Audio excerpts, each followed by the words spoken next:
Salam Indonesia, Anda menyaksikan berita terkini bersama saya, Made Sukadan Karang.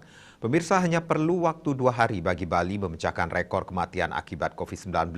Pada Jumat 20 Agustus, Bali kembali mencatatkan angka kematian harian tertinggi sejak pandemi melanda pada Maret 2020.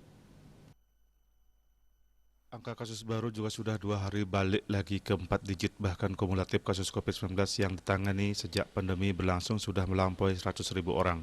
Kabar baiknya angka kesembuhan harian juga masih bertambah 4 digit, jumlahnya lebih banyak dibandingkan kasus baru. Menurut data Satgas Penanganan COVID-19 Bali, jumlah kasus mencapai 1.039 orang. Kumulatif kasus yang ditangani Bali mencapai 100.708 orang. Tambahan korban jiwa COVID-19 mencapai 73 orang, sehingga kumulatifnya mencapai 3.006 orang. Pasien sembuh bertambah sebanyak 1.244 orang. Total pasien sembuh mencapai 87.315 orang atau 86,7%. Sedangkan jumlah kasus aktif yang masih dirawat maupun menjalani karantina berjumlah 10.387 orang.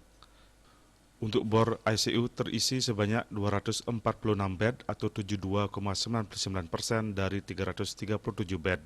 Keterisian ICU mengalami penambahan 4 bed dari 242 bed sehari sebelumnya, masih tersisa sebanyak 91 bed atau 27,1%. Dihadawi Bali Pos melaporkan.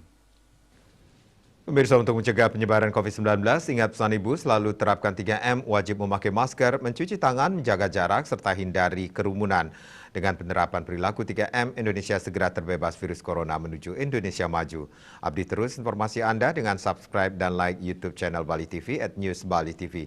Tetaplah bersama Bali TV. Salam Indonesia.